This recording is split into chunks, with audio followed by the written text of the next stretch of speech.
Hello, good evening. Welcome. This is Hot Edition. We're live from News about Desawe Kanda, also live on Kesmi 107.1 in Tamale and beyond. We're live on W93.5 in Wa and beyond. Also, share your thoughts with us at 3FM 927.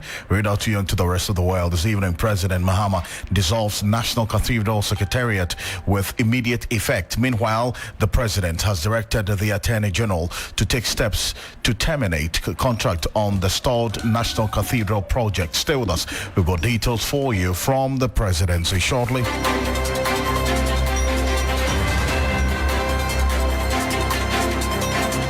The just ended press conference of the presidency. Stay tuned in.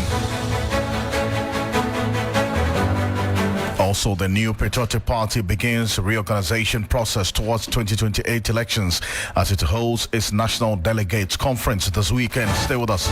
We've got details for you.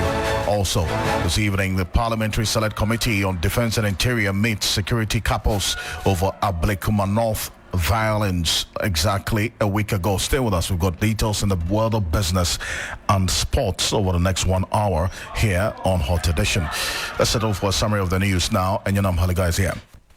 Well, in today's summaries, a proposed amendment to alter the new Patriotic Party's consultation to expand the base of delegates for the election of its presidential candidates will be one of the critical issues on table as more than 5,500 delegates of the party converge in Accra tomorrow for the National Delegates Conference.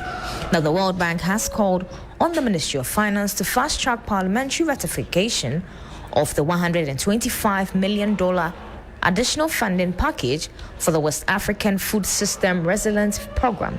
Now, the Multilateral Development Bank said they would pave way for the commencement of the rehabilitation work on the V irrigation scheme in the Upper East region, which is expected to utilize 80% of the funding.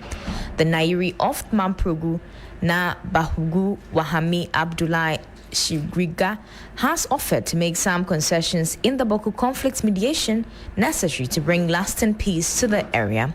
Now, finally, some tragic event in the hits Achimwenchi in the Denshebwa district in the eastern region last Wednesday, when over 20 illegal miners were trapped to death in a pit which they were digging for gold. Only 4 bodies of the deceased have been retrieved by the time of the filing of this report.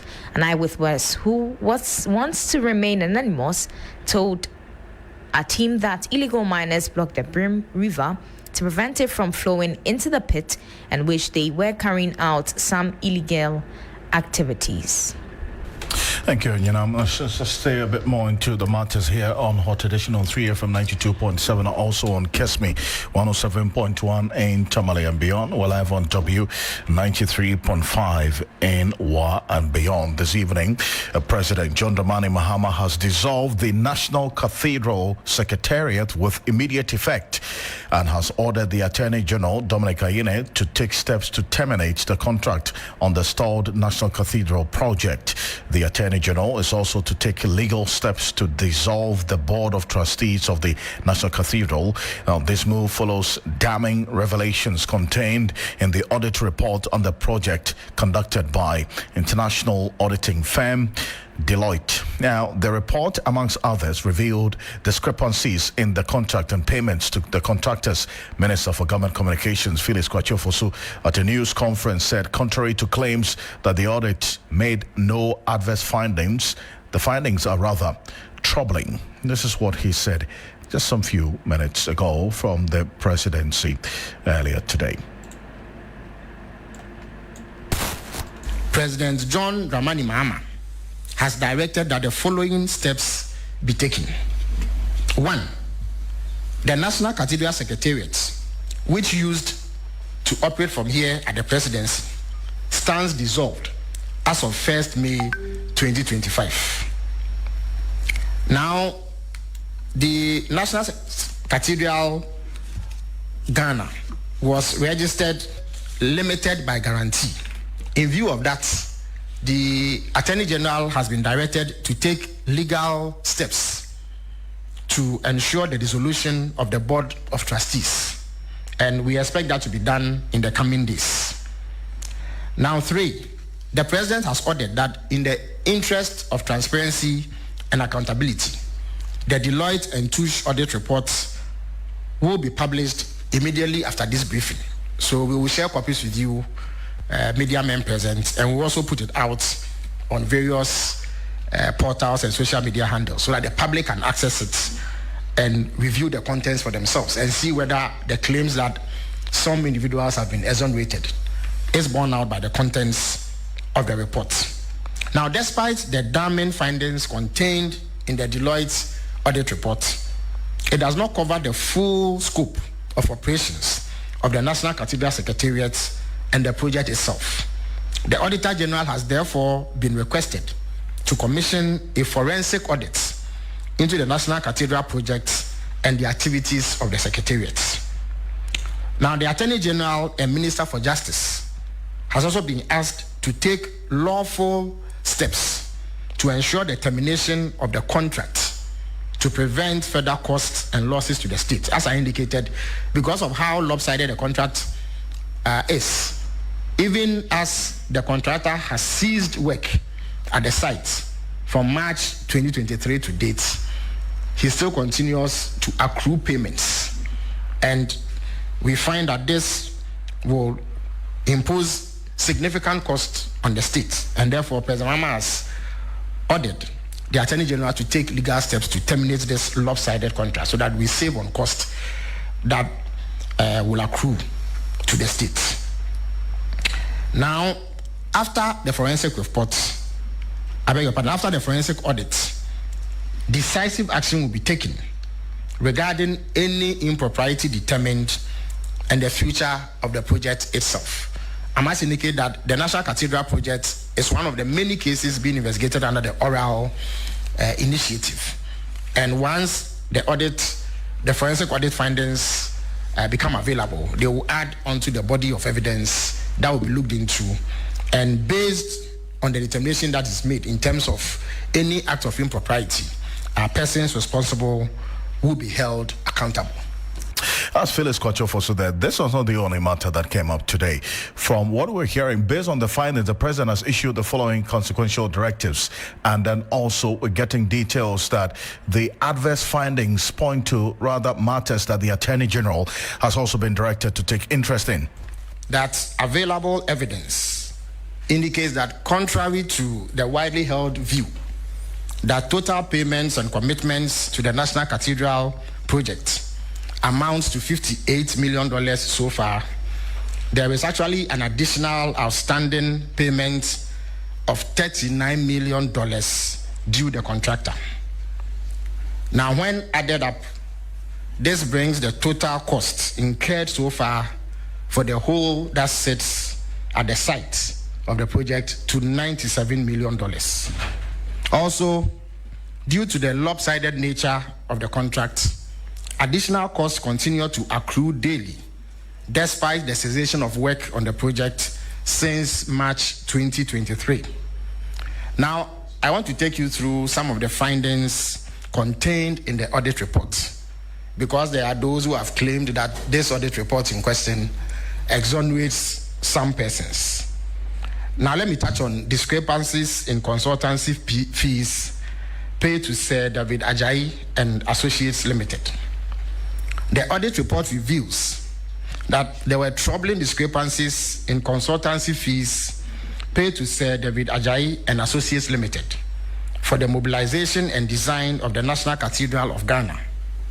Now, while the Office of the President confirms a total payment of 113,040,564 cedis only, the firm, that is Sir David Ajayi and Associates Limited, reports having received 117,972,656 Ghana cedis, which gives a variance of 4.9 million Ghana cedis, which as of now remains unexplained. Payment records show that 87,938,750 cedis was paid by the Ministry of Finance between 26th September 2018 and 25th November 2019. Subsequently, the Office of the President made two payments. One, which was 29,664,845.29 Ghana cedis on 19 February 2021, and another 369,060 Ghana cedis on 5th March 2021, bringing the presidency's total contribution to 30,033,906 Ghana cedis. Combined, these payments amount to 117,972,656 Ghana cedis received by the firm. Variations in contract amounts with Rebadi JV. The formal executed agreement with Rebadi JV puts the contract sum at $261,965,660 million US, which is exclusive of taxes and levies. However, the Office of the President confirms a higher figure of $286,465,660 US, which gives a difference of $24.5 million from the officially signed agreement. Additionally, the progress status report as of August 2024 quotes a contract sum of $268,500,000 US, while interim payment certificates or IPCs submitted for payment estimates the final contract value at $283,230,489 US. These inconsistent figures, spanning from the legally binding agreement to the reported progress and payment claims, point to a lack of coherence and clarity in the contract administration and project cost control. Now, differences in payments and outstanding amounts owed to the Nehemiah Group. And that's Phyllis Kwachofo, so they're detailing quite clearly what this audit report presented to the presidency by the audit firm Deloitte captures in there. And he indicated earlier, if you've been listening to us, that this audit report, the full details of it will be published before end of day today, and also for us all to see. In fact, the members of the general public have also been given that opportunity to see the full details of it. My colleague Komla Klochios, a presidential affairs correspondent, also, we understand the journalists who were present at that press conference a few minutes ago will be the first to have the full copy of the audit report, so we'll get a lot more into it. But Martin Pebo is private legal practitioner. He is a member of the Operation Recover All Loot preparatory team, the oral preparatory team that has wrapped up its work, submitted their report to the presidency, and then being acted upon by the Attorney General as we speak. Counsel, good evening. Thank you for joining us. Yes, good evening, Mr. Ocansey. It's great to have you, as always. Now, this National Cathedral project was one that was captured by your oral preparatory team report, correct? Yes. You know, Ghanaians were very livid. Lots of Ghanaians were livid about the Cathedral project. They warned the Kufuor that he had misplaced priorities. His personal promise to God to build a cathedral should not be transformed into a national priority, etc. But Kufuor and Oforiatta will have none of it. And so Ghanaians taught them the lesson in the elections. And then after, naturally, you can expect that Ghanaians would want to have justice in the court of law, both criminal and civil. So people presented a report. There were multiple different complaints about the National Cathedral. Multiple complaints. So it's good that the president has gone ahead with this current statement. Maybe I shouldn't run ahead of myself. Well, indeed, because you talk about the multiple complaints about the National Cathedral, did that also bother on, for instance, the inconsistent figures that we're hearing now per the details of this audit report that has been put out today by Felix Kwatiofosu? I do not really recall. Right. It means I would have to check and this is. But the complaints were about the colossal sum of money. I know, don't spend such a colossal sum of money on, a cathedral. I mean, what has it got to do with people who are unemployed, people who couldn't find 3 square meals a day? I mean, and also in the general context of Akufo-Addo renting private jets, bathing in the skies with Sewa Bruni, etc. So that was the context. Yes, unemployment, right? High cost of living, and we really are in a cost of living crisis, right? And so with that kind of spending, it looked very, very insensitive that we're stuck a pit for $58 million, etc.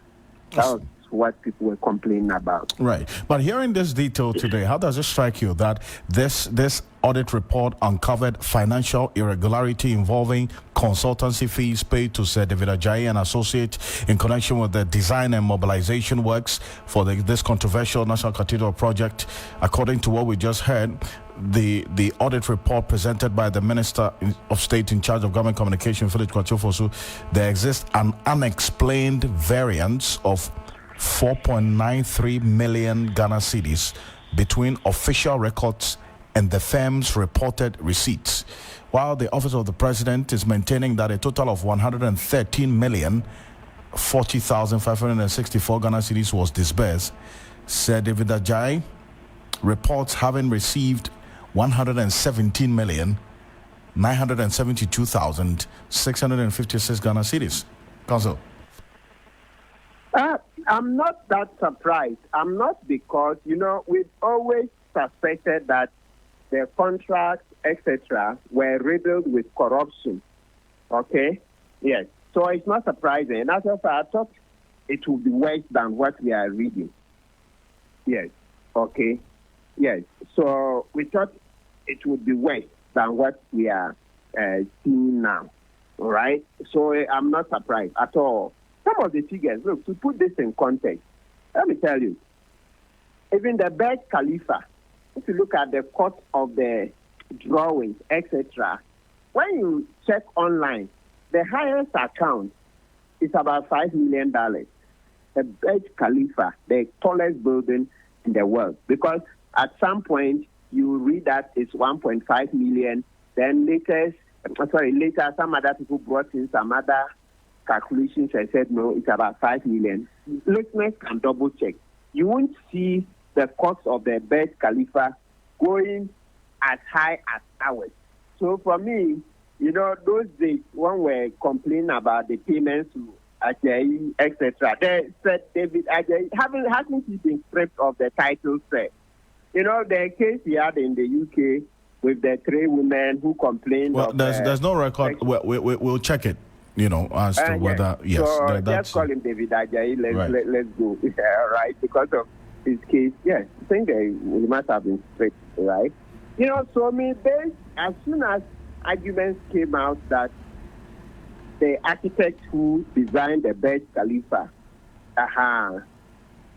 didn't, take as much as David Ajayi, then I knew that, but because the context is that we are a developing country, we don't have as much money as the people in Dubai, okay, etc. So how can our building cost more than the architect who designed the Burj Khalifa? Okay? So that's the thing. That puts it in the context. And generally, another thing that fueled the corruption is that, some of the president's relations who were close to David Ajayi, it all just gave a feeling and a surrounding, a toxic combination of corruption. So I'm not surprised. I even expect it to be worse. I see. Now, beyond the details as has been given today, What do you expect, especially because one, you have established the point that yes, it was a project that was captured by your oral team. And so what do you expect in the coming days regarding these discrepancies in the financial reporting, and then also the entire project site, that $58 million site, which has not been put to the use for which it was expected? Okay, so further investigations, yes, that's a natural thing to do, so that when we say further investigation, so that requires the Attorney General and the police. The Attorney General will direct the police to call in the suspects, etc., to come. Then they will go through the processes. Their statements will be taken, and then the Attorney General will do further investigations if need be, so that ultimately the case will go to court. If they want to refund the money to, I welcome that. The refund, you see, the oral is about recovery as well. Operation recover or loot. So, and Dr. Ayini knows it even more than I do. Was a lecturer, so he knows the principles well. That Ghanaians are yearning to recover the loot. So, if these people want to return the money with some interest, we should take that ahead of criminal prosecution. Council, yes. I do appreciate your thoughts on this as always. Thank you so much for joining us. He's a member of the Operation Recover All Load Preparatory Team, Martin Pebble there, and a man who has also been consistent about this particular issue is a co-chair of the Citizens Movement Against Corruption, Edem Senano. Mensano is joining us on the telephone as well. Good evening. Thank you for joining us, sir. Thank you. Now, hearing the government communications minister now talk about the irregularities, the financial irregularities, involved in this controversial project, especially the consultancy fee paid to David Ajayi and Associates in connection with the design and mobilization works for this controversial National Cathedral project. How does it strike you, this difference of over 49 million Ghana cedis that has not been accounted for as we speak? Well, it's extremely disappointing. For a project of this nature, my expectation would be that in thinking through the persons on the board, and especially at the operational level, whichever form of secretariat they had in place, you would ensure that the relevant competencies to do with project management, administrative processes, procurement were in place. And that on the board, you have persons also with similar skill sets who could provide oversight and ensure that these basic principles of administration and management are not flouted, especially because if you're talking about issues of faith, then it has to deal with integrity. And so it's extremely disappointing to find ourselves in a situation where simple accountability was not guaranteed, and you have some years where there's no documentation, figures are not adding up. Those are simple things. Indeed, I think that in my mind, there was the opportunity to refit and address this. Once you had Bishop Dr. Edward Mills and people resigning, that's the point at which somebody should have done a quick and dirty analysis of, do we have the competencies, do we have the systems in place? We shouldn't have waited till we even got to do an external audit to arrive at this conclusion. So it's extremely disappointing, to say the least. I see. But then already we're dealing with how much has been spent on this project, over $58 million. That's at the project site. But the cost of, for instance, relocating and then also compensating the people and companies whose buildings and the Malian ambassador's residence, the former Secretariat of the Scholarship Secretariat was there as well. We also had the passport office there as well. All of those has not been captured or included in the cost of the entire project. What do you want to see going forward in terms of a detailed breakdown of the expenditure that has gone into this botched National Cathedral project as we speak? Evidently, if you've had the delloitte and touche report, which I gather does not cover all facets of this project. And now the government is asking for a forensic audit. Hopefully that would be thorough enough to give us a sense of all the costs involved. I think much more important for me is we seem to have this repetitive cycle where the lack of adequate stakeholder engagement leads to a situation where, in retrospect, we find that very important basic things were not done. And then we make losses that are so gargantuan, you're wondering, how could we have found ourselves in this situation? I think that moving forward, a key aspect of all such policies and intervention is a thorough stakeholder engagement. I mean, do the stakeholder analysis, identify everybody who should be there, including the professionals who provide expertise. So to the extent that even the board didn't have the expertise, but was consulting appropriately, had the right kinds of persons advising, this should not have happened. So I think that is also a lesson in terms of managing such interventions for the future, and we should not have to relearn this at such great cost. I do thank you so much for joining us. Zano. Thank you. Adam Sano is the co-chair of the Citizens Movement Against Corruption. Also live here on Hot Edition on 3FM 92.7. We're also on Kesme 107.1 in Tamale and on W 93.5 in Wa and beyond. The New Patriotic Party is gearing up for its crucial National Delegates Conference scheduled for tomorrow. That's July 19 at the University of Ghana Sports Stadium. The conference, themed Rebuilding Together with Our Values, is expected to address major constitutional reforms, including proposals to abolish the current electoral college system and transition towards a one-member, one-vote model by 2028. With over 5,500 delegates expected to attend, the gathering will serve as the party's supreme decision-making body, deliberating on amendments aimed at enhancing internal democracy, grassroots inclusion, and party unity following the MPP's 2024 electoral defeat. In all, about 50 proposed amendments on the cards for consideration, with the major ones being the expansion of the Electoral College and the proposal for early Congress to elect a flag bearer for the 2028 elections. We're going to run you through some of the details contained in the proposal as we have it now, and you're going to see that on the screen on Facebook at 3FM 927, also on YouTube.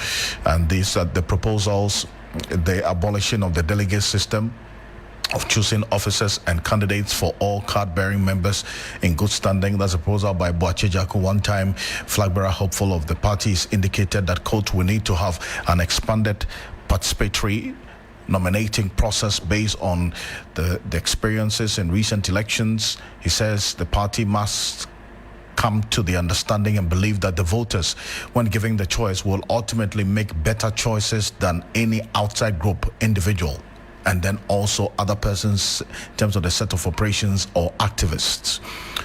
Kwabena J. Japong, who is a former general secretary of the party, one-time flag-bearer hopeful as well, he's also been making proposals that the presidential primary should be organized first with an expanded electoral college. Special college used to trim aspirants to 5 should be abolished.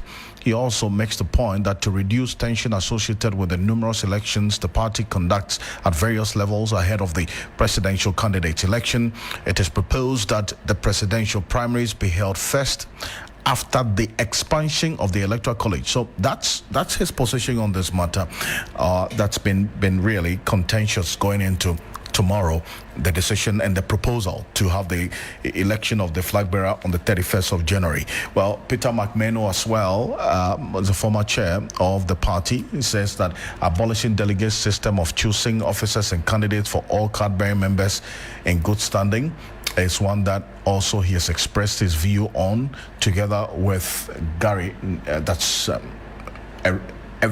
Evans Nimakon as well, who is the director of elections for the NPP. Now, they've indicated that the special college pair, the composition of the delegates makes it not representative enough and delays the conduct of the presidential primaries, cause inefficiencies also to the party, and has not served the purpose of minimizing contestation. So that's one of the matters as well that the party would be dealing with going into tomorrow. And also there's been the proposal by the National Council of Elders that all the National Council of Elders members shall vote in all national elections. So this consists past presidents, vice presidents, and past national chairmen will be inducted into the National Council of Elders. And then also they make the proposal that the National Council of Elders must not support or be seen to favor any candidate. And mandatory quarterly meetings should be held with the presidential candidate, the flag bearer, or the president if they win power. Also, a number of proposals that have come through from the presidency for that matter. That is the flag bearer. If eventually becomes president, they are proposing that there should be mandatory quarterly meetings with the president. That is, if the MPP wins, and when they are in power, there should be that National Council of Elders quarterly mandatory meeting. We'll see how that plays out as well. So these are the issues that is going to be topical for the conversation ahead of tomorrow, and it's one that we're keeping our eyes on here on Hot Edition on 3FM 92.7. One other issue as well that has been of major concern has been the reaction of the former president John Agyekum Kufuor to the effect that he felt sidelined. Take a listen to him.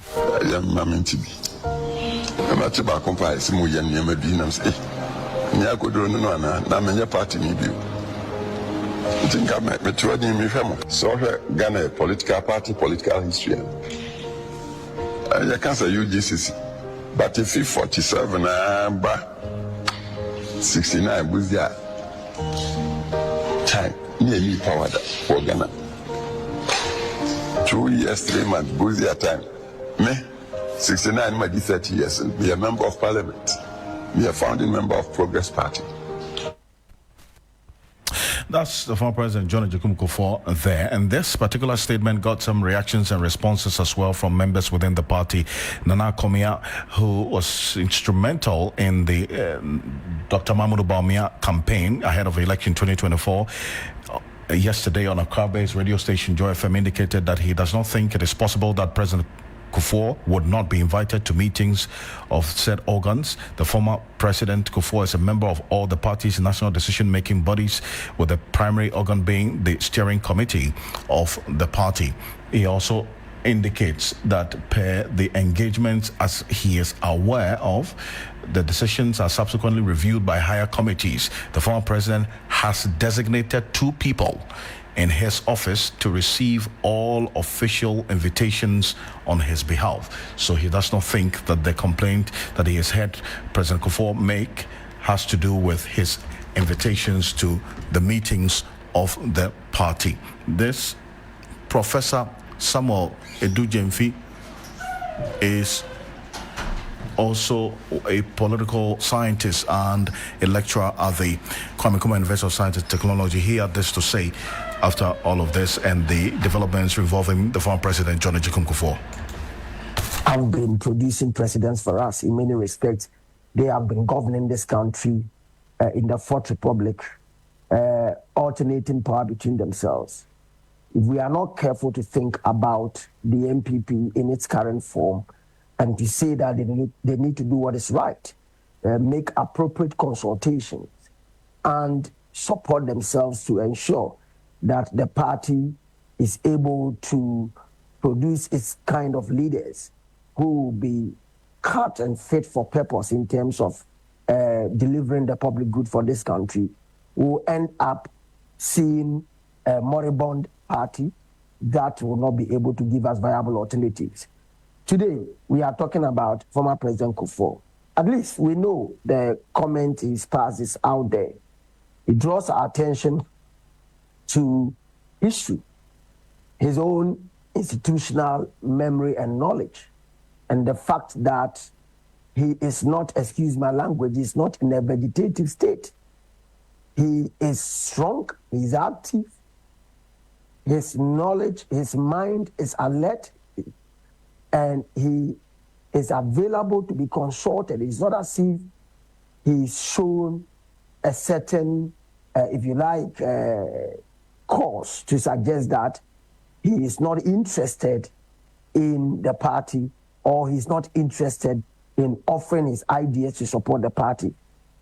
It is the fact that there are some political hijackers, insiders within the party, who have chosen to neglect or repudiate knowledge, repudiate institutional memory, repudiate the party's customs, traditions, to repudiate the party's democratic culture and its, if you like, strategies it has deployed historically to consult the elders. The accounts will say, the actions of the current executives suggest that they are not interested in falling or relying on the council of key experts within the party, the most experienced ones like former President Kufuor, and more so to rely on the broad-based and the masses notion of mobilizing the people. Now what we see is a top-down approach. It's exactly the reason why I believe that chief actors like the former President Kufuor, who has history, who has experience, and who has knowledge, is being repudiated. Such repudiation in itself is to suggest that those who founded the party, who committed themselves to the cause of the party and have spent time in prison or in jail and have won political power for the party before and contributed immensely to the development of the MPP and Ghana, whose track records are in themselves enviable and reputable to support the cause of the party. Today, if no other person, like a political juggernaut like the former President Kufuor, is complaining, then it re-echoes my position that the current actors of the party severally are not interested in the progress of the party, but are rather interested in satisfying a certain skewed, narrow parochial interest and agenda. Well, that's Professor Samuel Edujemfi, is a political historian, a senior political science lecturer at the Kwame Nkrumah University of Science and Technology. Let's stay a bit further on this. Dr. Samuel Afriyie is a political economist joining us right now. I thank you, Dr. Afriyie. Good evening. Thank you for joining us. Yeah, good evening, Alfred. Now, taking into consideration the number of proposals on the table for tomorrow, we understand 50 of them. Some key persons within the party, some of whom have contested the flag bearership of the party, are making the proposal that that delegate system, that just a few people will gather, and to elect a flag bearer, in their view, should be abolished. Every member of the party who is in good standing should have a vote in terms of determining who would lead the party as the flag bearer. Is it one that is going to augur well for the party from what you said?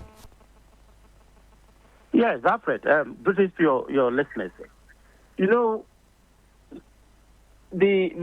strategy of when we look at the NDC, initially you realize that NDC was not into that direction, but looking at the previous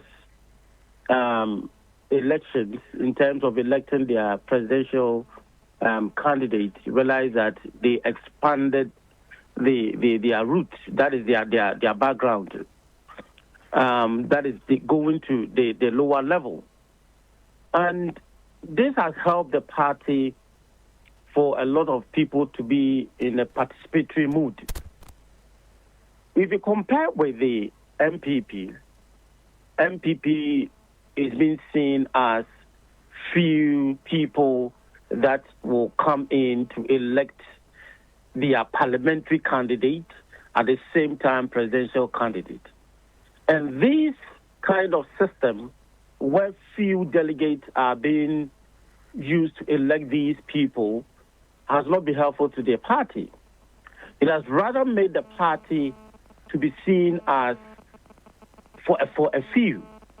So when it comes to the masses in terms of the political, that is their party, then some members see that if they feel elected, these people, where we use a lot of monetary and other things to induce them for selfish interest of some individuals, then when it comes to the time for political campaign, you realize that they will sit back. And this has been there for a while. And this has been reducing the vote of the MPP since, I think, about 2 or 3 terms of electing these parliamentary. And, it has been a major problem at their parliamentary candidates, because some MPs or some, in quote, some parliamentary candidates try to pick people that will vote for them so that they will retain their seat or even come in so they monopolize the system. And when it comes to the normal circles, in terms of even electing the presidential, you realize that it also have the same kind of system. And then it's hard time they have to change. And I think that for their political space, for them to reorganize themselves and also to reposition themselves, I think expanding their delegate system will be more beneficial than any other thing that will make the party to be seen as credible. But then again, also there's this bit about, this chicken and egg situation as to whether this should be done after the proposal to elect the flag bearer of the party on the 31st of January 2026 or before. The likes of Kwame Japan believe that this should be done before. I mean, the reform to expand the electoral college should be done before the election of the flag bearer, with that proposal of the date of January 31. There are others who also believe that, let this stay, elect the flag bearer, and then, this reform can take effect after that. What's your take on this? Alfred, I think when reforms, when these changes are made, immediately it has to be implemented. And I think that is what will give a new face for the party.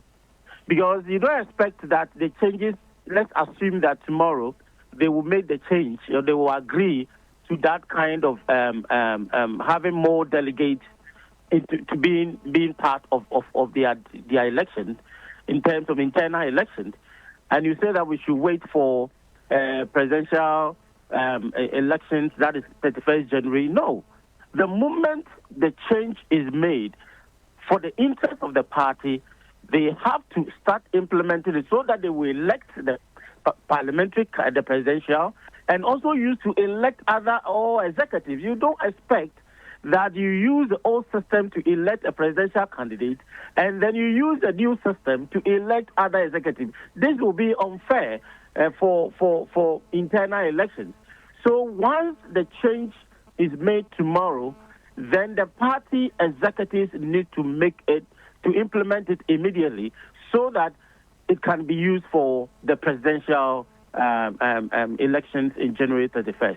I think that would be best for the party. If not, it will skew the kind of interest and also the parochial interest of individuals. Accusation will continue, and if we are not careful, it will even deepen the kind of internal wranglings and also division within the party. So once change is made, immediately they have to implement. If not, I'm using this caveat, if they don't use it, then any change that they have to make, they have to hold on till they implement everything. You don't be selective in making changes when it didn't fit for your own interest or others' interest. And I do thank you for your thoughts, as always. Thank you so much, Doc. My pleasure, Alfred. Dr. Samuel Efriye is a political economist joining us on this matter with his thoughts. Well, the Director of Communications of the MPP, as Richard Ahiagba, has also been talking ahead of tomorrow, which would include the national or the annual National Delegate Conference, the National Congress, National Council, National Executive Committee, and the National Steering Committee of our party. The annual National Delegate Conference is the supreme governing body of our party. That's the apex of the decision-making body of our party. And according to Article 10(6), the National Annual Delegate Conference shall deliberate and make resolutions on matters such as deliberations on the National Chairman's statement to conference, the reports of the General Secretary to conference, the statements of account of the National Treasurer of the party, and any other matter. And in this conference, a very important assignment is before us, which includes very significant exercise to reform our constitution or to amend our constitution. And if you recall, there are, I think, one major amendment outstanding from 2019, I should say, in Kumasi, where we're supposed to have amended the constitution, but that did not happen, and council or conference actually referred it to National Council to deliberate on and submit a proposal. That proposal was submitted to a committee that was created following the submission of the Professor Aaron Michael Quay Committee's report on the election, the 2024 election.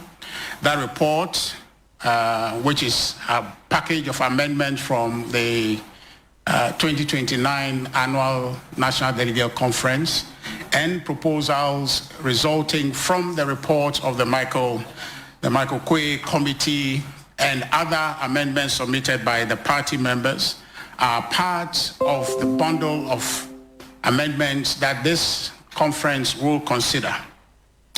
So this conference, given the background I've given you, matters flowing from the election 2024, the outstanding amendment from 2019, and the fresh amendments that have been brought are designed to reshape our party, are designed, which amendments, if conference accepts, are designed to re-engineer the path of our party towards rebuilding for a stronger and a more resilient party in the future. As Richard Yangba, he is the Director of Communications for the New Patriotic Party. Now, the police have started reviewing viral footage on the chaos that characterized the Ablekuma North election rerun. Other safety measures have also been instituted to restore calm in Boko as the Santain-led mediation continues. These were the revelations by the leadership of the Parliament's Joint Committees on Defence and Interior, Security and Intelligence after they held a closed-door meeting with the IGP, Defence and Interior Ministers. Let's take a listen to James Agalga, who is the chair of the Defence and Interior Committee of Parliament, who addressed the press earlier today. State security is taken to restore security and safety along the Waliwali Tamale Highway and the Boko Bazua Highway. Additionally, they responded to the incidents that erupted, the violent incidents that erupted in the course of the conduct of the elections at Ablekuma North. We were particularly interested in knowing what steps are being taken to ensure that those who engaged in acts of violence at Ablekuma North are apprehended and dealt with in accordance with law. The ministers and the IGP gave us the assurance that with respect to the Ablekuma elections, they are reviewing some videos which went viral.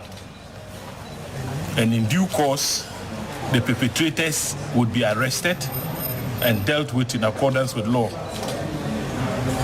Again, the officer who allegedly assaulted one of your colleagues has been interdicted and is being dealt with. This is Reverend Tim Fojo, a member of the committee, speaking to the journalists as well. Disagreement. We have also had discussions with the ministers and the IGP on Ablekuma North rerun violence. All of us have agreed that we have many elections ahead of us. We don't intend to abandon our democracy anytime, and therefore we don't want situations where ballot boxes will be put at polling stations in the future, and the citizenry will be afraid to go out to vote because of violence, and to have a trend where the political party that has the most violent people becomes the winner in presidential or parliamentary elections. Democracy is all we have. So fundamentally, the excesses arising out of ablekuma North elections have been discussed in detail, and specific actions have also been recommended. The reason, obviously, for this joint committee is because all these matters have a relation between our security. Our national security is important, and of course, one can appreciate the impact of the spillover from Boko on our national security, especially given what's happening along the northern border of Ghana and in the sub-region. And indeed, just as the chair has mentioned, we have been reassured of measures that are being put in place to contain the situation and to restore law and order, alongside the peace pathway that is being set up with Otumfuo to restore some kind of law and order, as well as peace, a long-lasting peace in the area.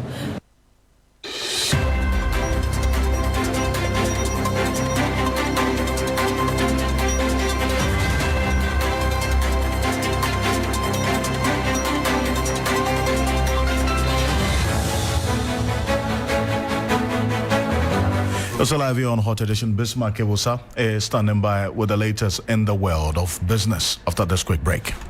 Hello, Ghana. It's a new year and Bill's Microcredit is here to support your dreams. If you're not working but want to start a business, don't let money stop you. With just your Ghana card, you can get a loan to turn your ideas into reality. Already running a business? Need more capital? Or are you a salary worker looking for extra funds? Bills offers fast and easy loans with no collateral, no deposit, and no SUSI savings required. Wherever you are, whatever you need, Bills makes it happen. Call Bills Microcredit today. Call 0596 920 833 or 0302 200 390 and get started. Bills is licensed and regulated by the Bank of Ghana. Bills, financing your needs. Terms and conditions apply.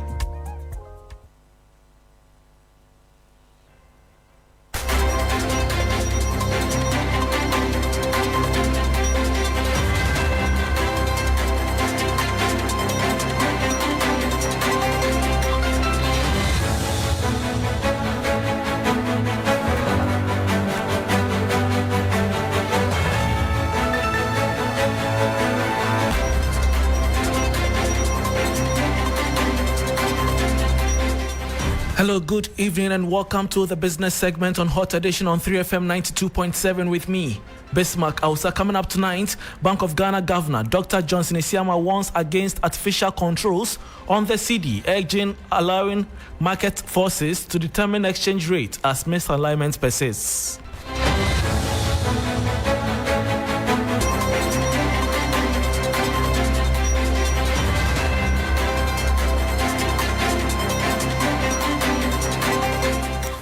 Thanks for your company. Now to the details. Governor of the Bank of Ghana, Dr. Johnson Isiama, has cautioned against rigid interventions in the foreign exchange market, stressing the need for the cedi to adjust naturally as conditions evolve. Speaking on the persistent issue of exchange rate misalignment, Dr. Isiama said Ghana must allow the local currency to move freely once it begins to correct, warning that any artificial attempt to hold it down will only worsen inflation and delay macroeconomic stability.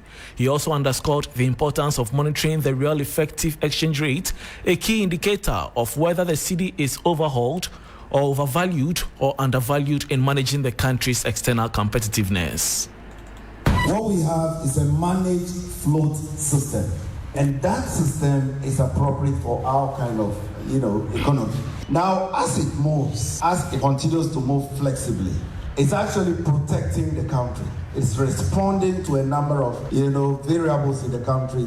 And by being flexible in itself, it helps to protect the country against shocks. Now, in so doing, there's one thing we look at. What we look at is called the real effective exchange rate. The real effective exchange rate is a combination of both inflation and the nominal exchange rate. So while the nominal exchange rate is moving, we are looking at what's happening to inflation. And therefore, there's something we call exchange rate misalignment. So long as, in real terms, it is not misaligned, you'll notice that we allow the nominal exchange rate to continue to move. But as soon as we notice a persistent realignment, that means something needs to be done, and that's where we intervene. And that was Governor of the Bank of Ghana, Dr. Johnson Isiama. The Ghana Statistical Service is embarking on a crucial national initiative, the second phase of the Integrated Business Establishment Survey, IBES-2. This extensive data collection exercise, involving over 2,000 trained officers surveying more than 40,000 businesses across all 16 regions, is set to provide vital insights for Ghana's economic planning and policy development. There is more in the following 3 Business News Desk report. IBES-2 aims to capture comprehensive data on how businesses operate, create jobs, invest in capital, and the challenges they face. It covers both formal and informal enterprises across a wide range of economic activities, with the collected information directly feeding into key national indicators such as GDP and the Producer Price Index. Government statistician Dr. Hassan Idrisu emphasizes survey's strategic role in shaping evidence-based decision-making, particularly as Ghana pursues ambitions like a 24-hour economy and expanded local manufacturing. The GSS is urging all selected businesses to participate fully, assuring them that their responses are protected by law and will directly inform policies that impact energy access, infrastructure, tax design, and more, leading to a more productive and inclusive economy.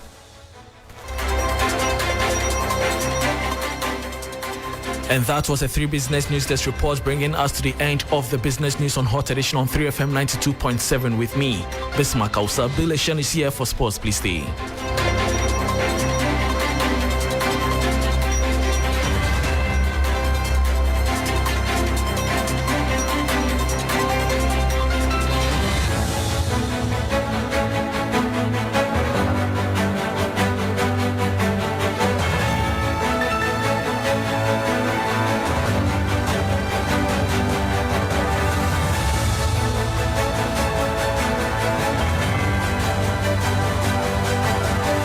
Hello there, good evening and welcome to the sports segment here on the 3FM Hot Edition. My name is Bill Eshen. Now, the Black Queens head coach, Kim Las-Bjorkegren, has lauded Algeria as the most disciplined team at the ongoing Women's Africa Cup of Nations, yet urges his team to stay fearless in their upcoming quarterfinal showdown.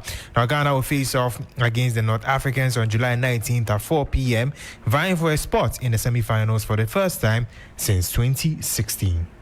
Team is very organized, maybe potential the best organized team in this tournament. So it shows that the coach is doing a good job there, and it's going to be a difficult game for us for sure. We need to do our things. We need to keep building. We are pretty new as a team. We have many young players. I've only been in the team for 5 months, so we can see that we're doing better and better, more or less for each game. But in the end of the day, we need to take this opportunity, like Josephine said, that we need to not be scared out there, instead see it in the opposite way, that we actually have a great chance to go to the next round. So just be there, do our best, and I'm sure that we have a good chance to go to the next step. That was head coach of the Black Queens, Kim Las-Bjorkegren. Now, as I mentioned earlier, Ghana will face Algeria at 4 p.m. on Saturday. And so we'll see the fate of the Black Queens in that game. Now, the mayor of Kumasi, Honorable Richard Ofoyi Ebuedi-Ajiman, has reiterated his unwavering support for Kumasi Asante Kotoko, describing the club as a symbol of pride for the people of Kumasi and a cherished institution of the Asante Kingdom. Touching on the issue of AstroTurf facility maintenance and management, Honorable Ajiman expressed his concern over the negative impact of politicization. Now, he stressed the need for local government bodies to take charge. Asante Kotoko will continue to receive support from my office. I reaffirm my unwavering commitment to its growth not only as a collective heritage, but also in restoring its prominence, both locally and internationally, while rekindling public interest in our domestic league. On the issue of astroturf maintenance and management, I acknowledge the challenges posed by the politicization. It is my firm position that Assembly should be responsible for managing these facilities to ensure sustainability. In this connection, I wish to assure the House that necessary steps will be taken to ensure that the management of all astroturfs revert back to the Kumasi Metropolitan Assembly. I am committed to youth development and to any activity that helps steer them away from negative social vices. Therefore, I applaud the Youth and Sports Subcommittee for the planned youth sports clinic during the long vacation. And that's it for the sports segment here on the 3FM Hot Edition. And we bring an end to yet another episode of the 3FM Hot Edition. This is the Friday edition, of course. We'll see you same time next week on Monday. Until then, have a really great weekend.